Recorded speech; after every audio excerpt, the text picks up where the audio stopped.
साथियों नमस्कार। आप देख रहे हैं बलिया न्यूज़ 24 के इस यूट्यूब चैनल को, जिसमें हम आज आपको दिखा रहे हैं जननायक चंद्रशेखर विश्वविद्यालय बलिया के 6वें दीक्षांत समारोह में स्वर्ण पदक प्राप्तकर्ताओं छात्र छात्राओं को और महामहिम राज्यपाल आनंदीबेन पटेल जी को। उन्होंने बड़ा ही मनोहारक, मनोरंजक,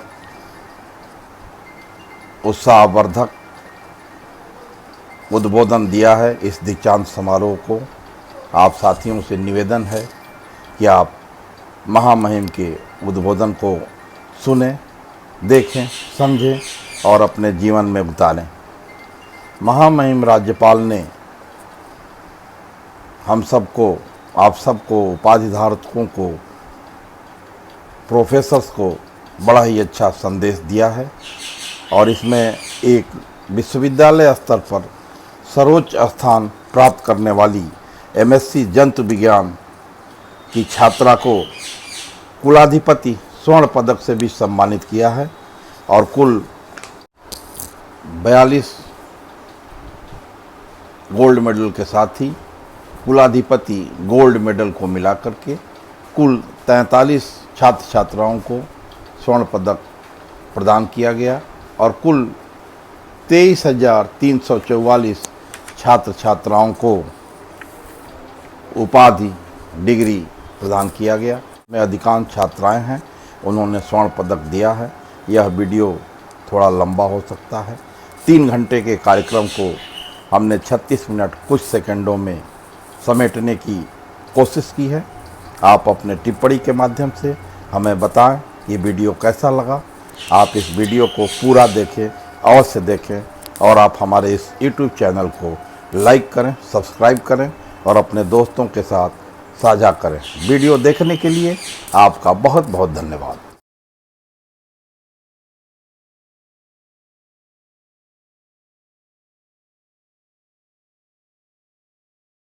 पगड़ी में शिष्ट यात्रा अब मंच की ओर बढ़ रही है।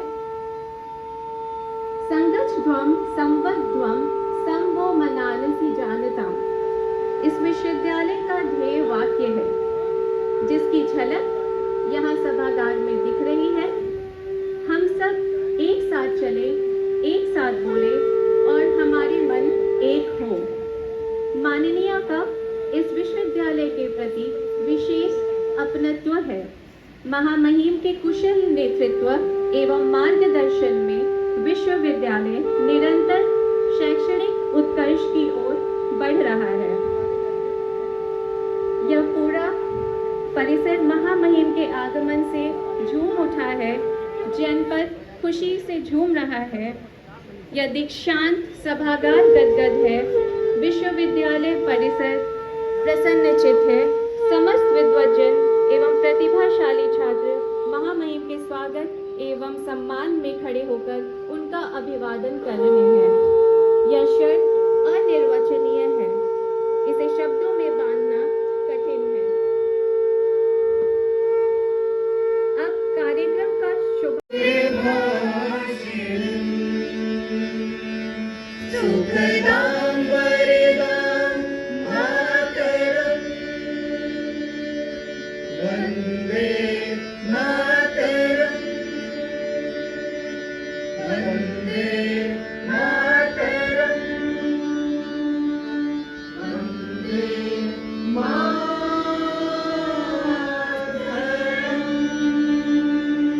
की घोषणा करें।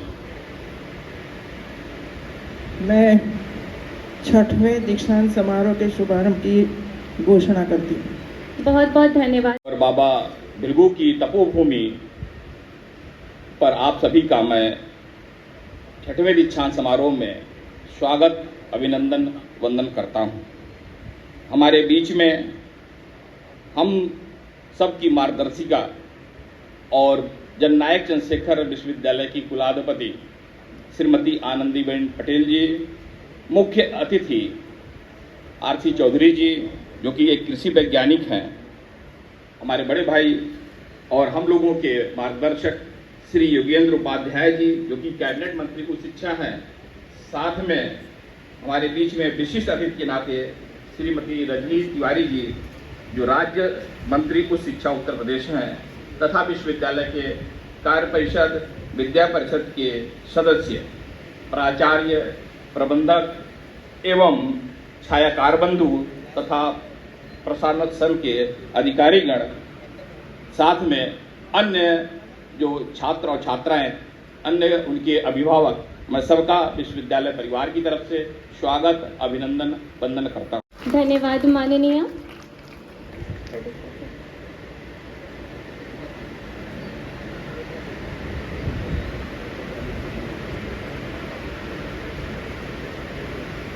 सुश्री सिमी सिंह, एमएससी जैव प्रौद्योगिकी विज्ञान।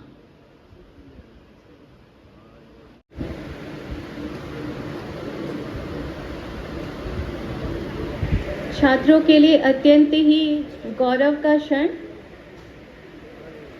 माननीय एवं अतिथिगण के साथ स्मृति चित्र।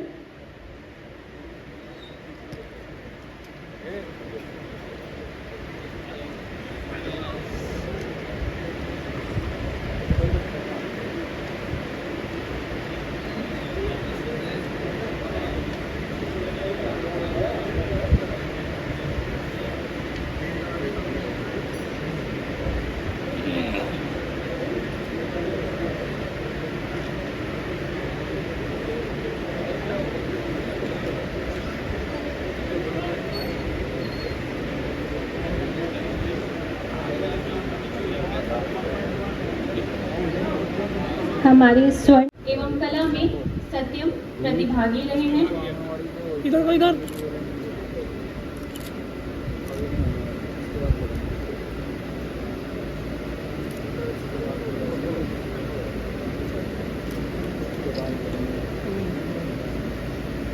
इधर। विद्यालय के बच्चों के उत्साहवर्धन के लिए माननीय द्वारा शैक्षणिक किट का वितरण, फलों की टोकरी का वितरण।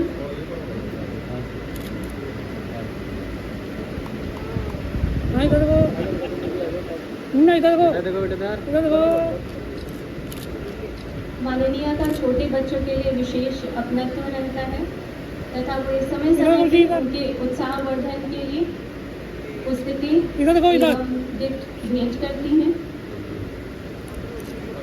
इन प्रतियोगिताओं में फाइनल राउंड की पुनः प्रतियोगिता कराई गई थी, जिसमें चित्रकला, भाषण एवं कहानी प्रतियोगिता में प्रथम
डॉक्टर रामचंद्र चौधरी जी, विशिष्ट अतिथि प्रदेश के उच्च शिक्षा मंत्री श्री योगेंद्र उपाध्याय जी, उच्च शिक्षा राज्य मंत्री श्रीमती रजनी तिवारी जी, कुलपति संजीव कुमार गुप्ता जी, विश्वविद्यालय के समस्त संकाय अध्यक्ष, कार्य परिषद एवं विद्या परिषद के समस्त सदस्यगण, आमंत्रित सभी अतिथिगण, अध्यापकगण,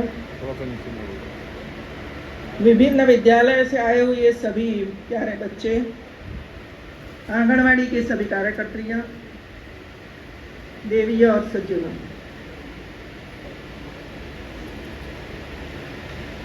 जननायक चंद्रशेखर विश्वविद्यालय बलिया के 6वें दीक्षांत समारोह में आप सभी को संबोधित करते हुए मुझे गर्व होता है, क्योंकि आज इस भूमि पर उपस्थित होकर मैं आपको संबोधित कर रही हूँ वह संतों, ऋषि मुनियों, स्वतंत्रता सेनानियों, राष्ट्र नायकों तथा साहित्यकारों एवं कलाकारों की भूमि है। इसी वजह से संबोधन हो रहा है।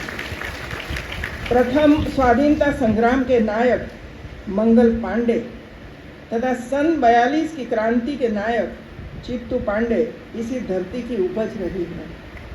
भारतीय राजनीति को नई दिशा देने वाले श्री जयप्रकाश नारायण और पूर्व प्रधानमंत्री श्री चंद्रशेखर जी की इस धरती है और मैं ऐसी धरती को नमन करती हूँ।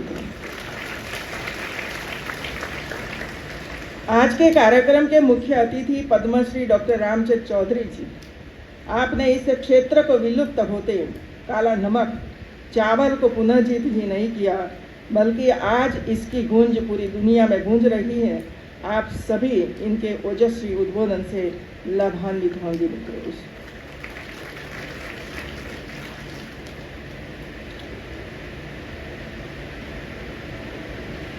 कई छात्रों को आज मेडल प्राप्त हुए। मेडल लेने के लिए आते थे तब भी कोई खुशी नहीं दिखाई पड़ती थी, कोई खुशी नहीं दिखाई पड़ती। सबसे पहली लड़की आई, उनको तो मैंने पूछा क्या बीमार है तू? पूछो ये कहाँ बैठी हो? मैंने पूछा कि बीमार है तू? ना ना, अरे हाथ में गोल्ड मेडल है, फेस पर गोल्ड दिखाना चाहिए, हमारे फेस पर।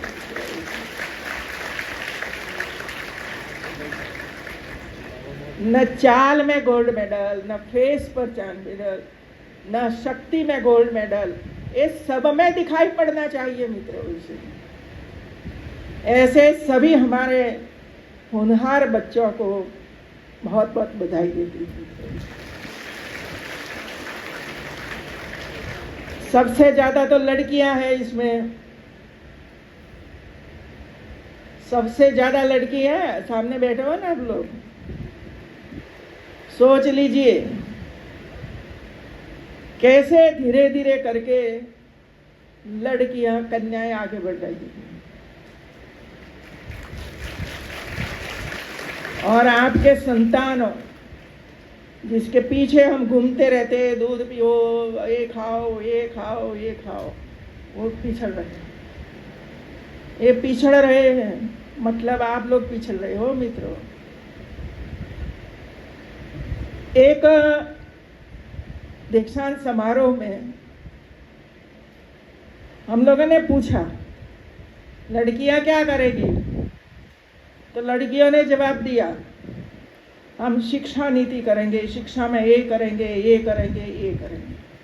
फिर मैंने पूछा लड़के क्या करेंगे, तो कोई जवाब नहीं आया। तो मैंने कहा राजनीति करेंगे, वो तो बाकी ही है ना, राजनीति करना है। और सबसे क्या बोलते हो, एकदम इजी है तो राजनीति है मित्रों।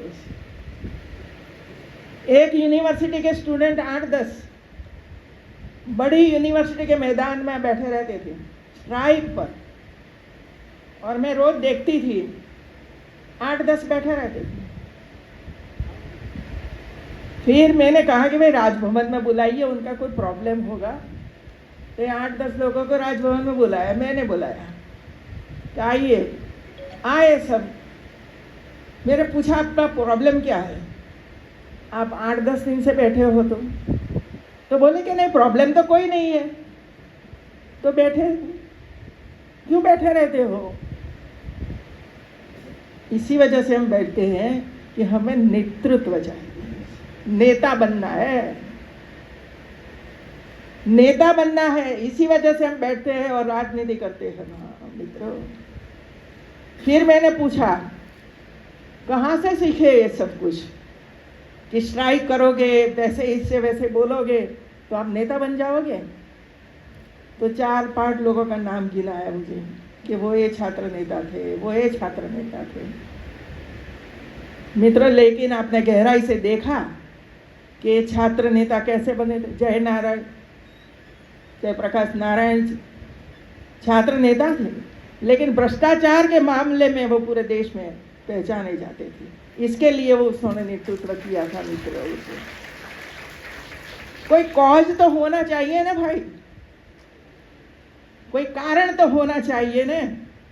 बिना कारण यूनिवर्सिटी और कॉलेज को बिगाड़ने का काम आप तो कम से कम मत करें मित्रों। मुझे याद है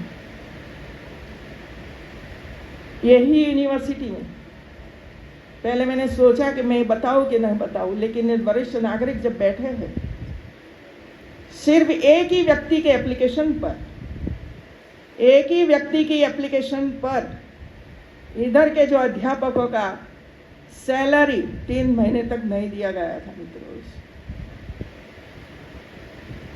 एप्लीकेशन कर दिया, फिर शासन ने समितियां बना दी, जांच करो जांच करो जांच करो। जांच भी हुई, मैंने खुद ने जांच की, कोई प्रॉब्लम नहीं है। फिर भी 3 महीना 4 महीना लग गया। मैं तो ये हमारे जो अध्यापक बने उसी समय वे लोगों का आभार व्यक्त करती हूँ कि आप लोगों ने पढ़ाया यूनिवर्सिटी में, लेकिन कभी स्ट्राइक नहीं की कि हमें पहले सैलरी दे दो। ये स्ट्राइक नहीं की वे लोगों ने। और बाद में ये जांच आई, इसमें ये कहा गया कि ये सही, तब जाकर वे लोगों को सैलरी मिली। कभी हम सोचते हैं कि हमें ये एप्लीकेशन करते इसका परिणाम क्या आएगा? नहीं, बस कर दिया। एप्लीकेशन करना को भी ये सोचना चाहिए कि सही में मुझे नुकसान हुआ है। दूसरा, जहां भी एप्लीकेशन जाती है, ऐसे अधिकारियों को भी देखना चाहिए कि क्या मैं तुरंत समिति बना दूं या वहां किसी को भेजूं और वहां जाकर देखे कि भाई सही ढंग से हुआ है कि कोई मुश्किल ही है। नहीं, बात समिति बना दो, वो बना दो, वो बना दो, आगे बढ़ता है। तो ये जो स्थिति है नहीं, इसकी वजह से कॉलेज और यूनिवर्सिटियों में पढ़ने वाले जो स्टूडेंट्स हैं, जो छात्र हैं और जो अध्यापक है, इसमें क्या पीड़ा, कितनी पीड़ा होती है, ये तो हम कभी सोचते ही नहीं। अब 3 महीने तक सैलरी नहीं मिलना, तो पीड़ा तो सहन की वे लोगों ने, परिवार ने भी की, और छात्रों को पढ़ाया, उनको तो पता ही नहीं होगा कि ऐसी स्थिति में बनी है मित्रों। बलिया सिद्धार्थनगर के लिए बनाते हो क्या? रेसिडेंस एरिया है, छात्रावास है, हॉस्पिटल है, स्कूल के लिए बिल्डिंग बन रहा है, यूनिवर्सिटी के बिल्डिंग बन रहा है, छोटे बच्चों के लिए बिल्डिंग बन रहा है। क्या क्या किस प्रकार की सुविधा चाहिए, ये तो इसमें होता ही नहीं है। मैं सहारनपुर जाकर आई, अभी नई यूनिवर्सिटी बनी मित्रों, मैं बिल्डिंग देखने के लिए गई, छात्रावास देखा, क्लासरूम देखा। अरे भाई, जब बोर्ड लगाते हो तो नीचे प्लेटफॉर्म तो रखो। और जो इंजीनियर था उनको ही मैंने कहा कि आप खड़े रहो, लो हाथ में पेन लो और लिखो, आप पढ़ सकते हो ऊपर। तो बोला कि नहीं, नीचे प्लेटफॉर्म चाहिए। तो अध्यापक कैसे पढ़ाएगा, ये तो बोलो ना। सब हाइट वाले हैं, कोई कम हाइट वाले भी आएंगे, लेकिन हमारे डिजाइन में नहीं है, बस हाथ ऊंचा कर दिया। हमारे टेंडर में नहीं है। मैंने कहा टेंडर में हो या न हो, मुझे नीचे जितने क्लासरूम है वहाँ नीचे प्लेटफॉर्म चाहिए चाहिए चाहिए बनाइए। कैसे बच्चे हमारे अध्यापक पढ़ाएंगे? छात्रावास का दिया, किचन देखा, 300 छात्रों के लिए किचन। मैंने कहा कि 300 छात्रों के लिए किचन तो अच्छा बनाया है आपने, लेकिन वॉशिंग एरिया कहाँ है मुझे बताइए। वॉशिंग एरिया, अब घर थोड़ा है तो इतने इतने बर्तन होंगे जो हम वॉश बेसिन में साफ करते नहीं। 300 बच्चों के लिए दाल चावल बनाना है तो कितने कितने बड़े बर्तन होते हैं। ये बर्तन को वॉश करने के लिए कोई व्यवस्था है आपके यहाँ? नहीं। ये दिमाग चलाना चाहिए मित्रों। और मैंने ऑर्डर दिया कि आप बनाइए। राशन रखने के लिए स्टोर रूम चाहिए। कहाँ है स्टोर रूम? बच्चों की प्लेट वगैरह होगा, उसके लिए भी थोड़ा सा वो किचन के साइड पर चाहिए, वो का अभाव। अब जब हम सरकार पैसा देती है तो सब सुविधा के साथ हमें कार्य करना पड़ता है। अभी प्रश्न वहाँ उठता है कि हम यूनिवर्सिटियों में सिविल इंजीनियरिंग को पढ़ाते हैं, इलेक्ट्रिक इंजीनियरिंग को पढ़ाते हैं, डिज़ाइन के लिए पढ़ाते हैं, टाउन प्लानिंग की भी हम पढ़ाते हैं। तो ये सब कहा जाता है, पढ़कर जाते हैं और जब धरती पर उतारना है तब वहाँ नहीं उतार सकते हैं मित्रों। मतलब ये हुआ कि हम सही ढंग से सिखाते हैं या नहीं सिखाते हैं, या बच्चे सही ढंग से सीखते हैं या नहीं सीखते हैं, या तो सोचते हैं कि नहीं सोचते हैं। कहाँ कमियां हैं वो ढूंढने की आवश्यकता है मित्रों। सभी यूनिवर्सिटियों में सिविल इंजीनियरिंग है, इलेक्ट्रिक इंजीनियरिंग भी, कम्युनिकेशन भी है, लेकिन इतनी बड़ी गैप। अब आंगनवाड़ी का आप बनाते हो और वहाँ टॉयलेट जो हमारे घरों में होता है, इतना बड़ा टॉयलेट बनाओगे तो क्या छोटे बच्चे बैठ सकते हैं? उनके लिए छोटे टॉयलेट चाहिए मित्रों। आदत कैसे बनेगी उनको टॉयलेट में बैठ कर टट्टी करने की, शौच क्रिया करने की? लेकिन बना दिया बस। मैं ये कहना चाहती हूँ अध्यापकों को कि आप ये भी सिखाइए बच्चों को कि आप कौन से बिल्डिंग की प्लानिंग कर रहे हो, और इस हिसाब से हमारे पास ये सब सुविधा होनी चाहिए मित्रों। अब क्लासरूम है, सेकेंडरी स्कूल वाले बच्चे हैं, कुछ तैयार किया है और वो दीवार पर लटकाना है, तो लटकाने के लिए कोई हुक तो चाहिए नहीं चाहिए दीवार पर, लेकिन नहीं होंगे क्योंकि उनको कल्पना ही नहीं है कि इसकी ज़रूरत होगी मित्रों। मैं रिक्वेस्ट करती हूँ ये यूनिवर्सिटी को भी, हम इसी तरह हमारे बच्चों को सिखाएं कि जिसको उपयोग जनता के लिए हो, उपयोग हो मित्रों, वो जो चाहते हैं वो हो मित्रों।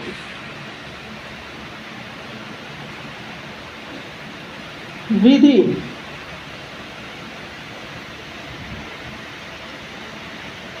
₹13 करोड़ पीएम उषा से आपको मिला है। मैं अपेक्षा करती हूँ कि आपने 13 करोड़ रुपया का प्लान क्या किया हुआ है और सरकार ने आपने भेजा है कि नहीं भेजा है 13 करोड़ का प्लान। क्योंकि आगामी 17 तारीख को मैं जितनी यूनिवर्सिटी को पीएम उषा में से पैसे प्राप्त हुए हैं ये सब लोगों का प्रेजेंटेशन देखने वाली हूँ। ये न हो कि बलिया यूनिवर्सिटी ने अपना प्लान भेजा ही न हो वहाँ, क्योंकि आपके प्रवचन में ऐसा कुछ नहीं आया। इसी तरह समर्थ पोर्टल में आपने यूनिवर्सिटी ने क्या काम किया है वो आज मैंने नहीं सुना मित्रों। अभी नेक जरा देख लीजिए और आपके अध्यापक को जिम्मेवारी सौंप कर इसमें आगे बढ़िए, क्योंकि 1 महीने के बाद ये बाइनरी के लिए भी राजभवन में आपको आना पड़ेगा और दिखाना पड़ेगा कि हम लोगों ने इतनी तैयारी की है मित्रों। मैं बहुत ध्यान से सुनती थी कुलपति जी का प्रवचन, लेकिन सबसे ज़्यादा प्रवचन में आनंदीबेन क्या है, हमारे उपाध्याय जी क्या है, हमारे चौधरी जी क्या कर रहे हैं, वो ही सुनाई पड़ा।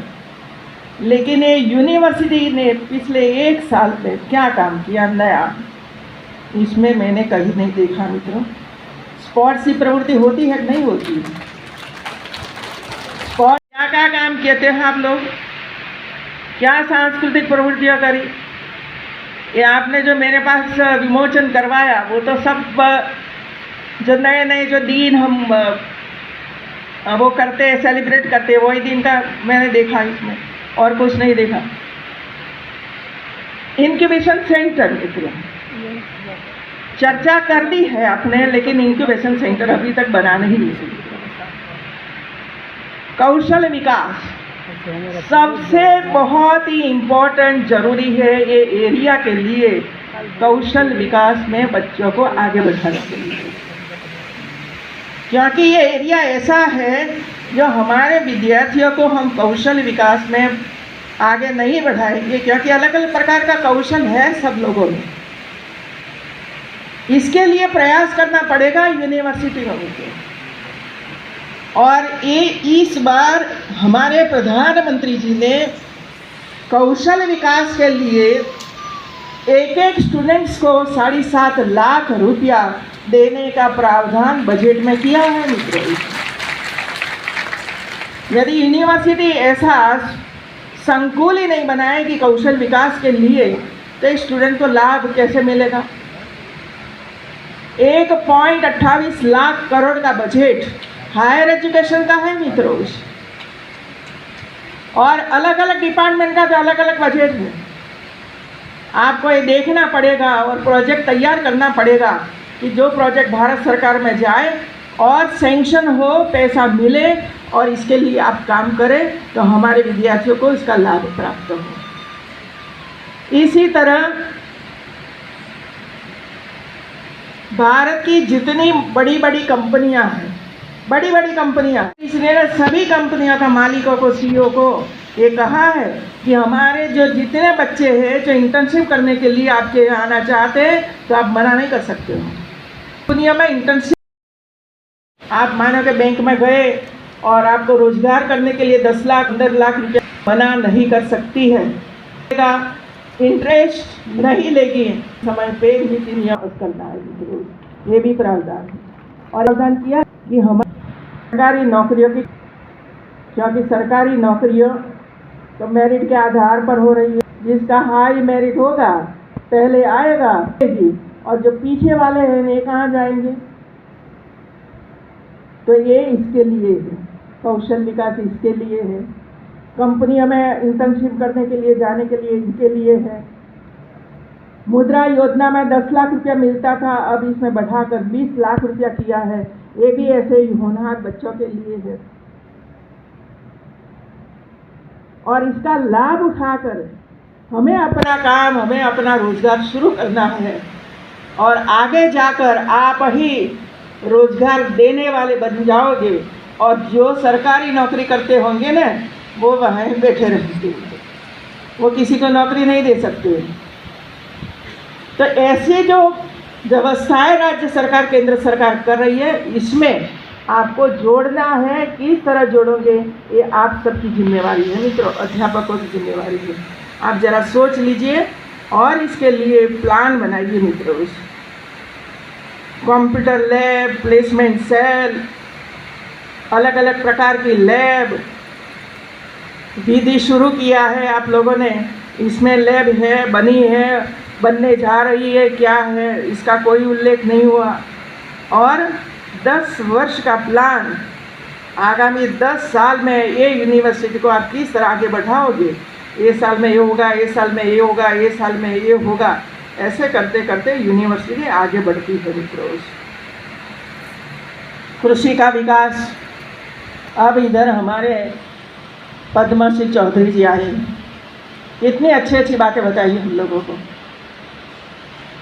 मिट्टी के बारे में इन्होंने बात बताई, लेकिन हम बैठे पानी है, कुछ आगे बढ़ते नहीं है।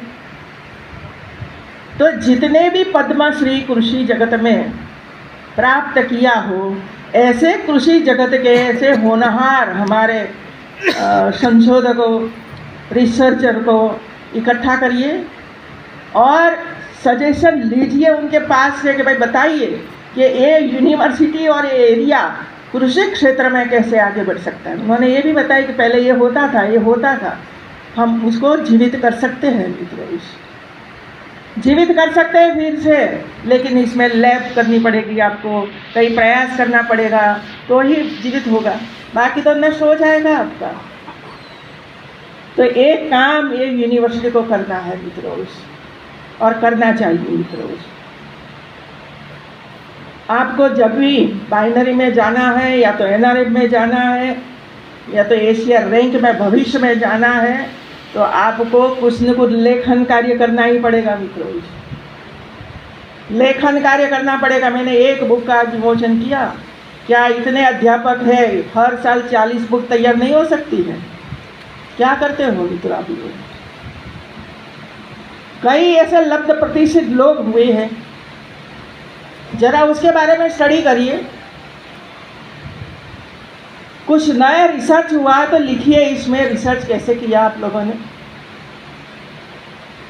तो ये जो काम है वो इसमें आने वाला है भविष्य में मित्रों, उसमें तो आज से तैयारी करनी पड़ेगी कि आज आप 10 पुस्तक हर साल तैयार करोगे तो 10 साल में आपकी 100 बुक्स तैयार होगी, तो आप कॉर्पस में वगैरह में आगे बढ़ेंगे, बाकी तो 0 ही होगा।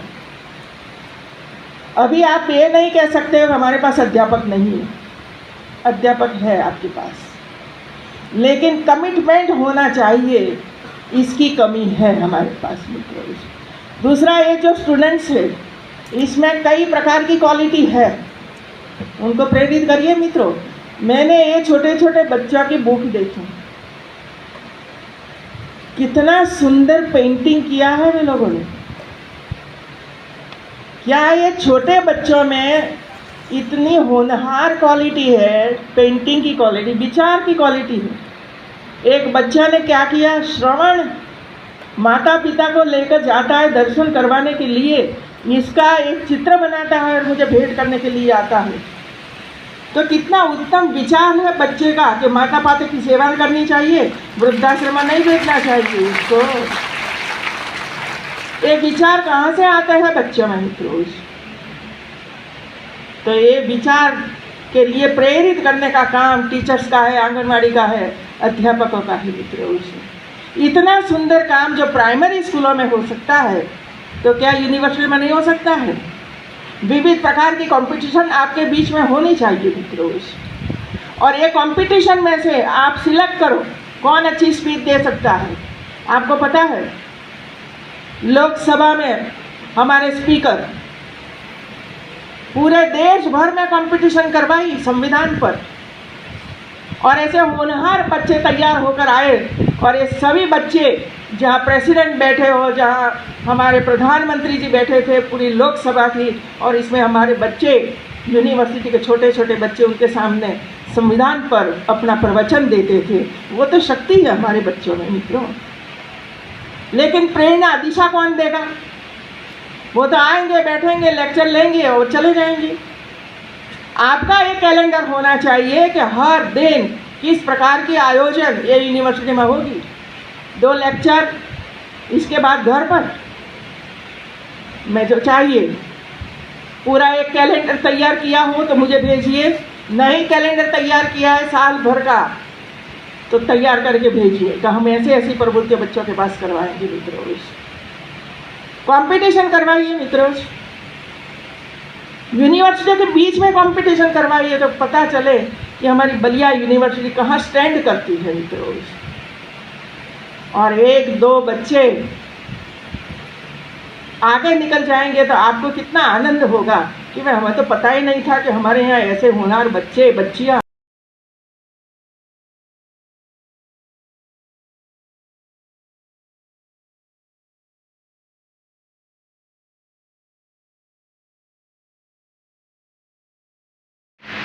यूनिवर्सिटी ने और बलिया के डीएम ने, ये दोनों ने मिलकर 200 है ना,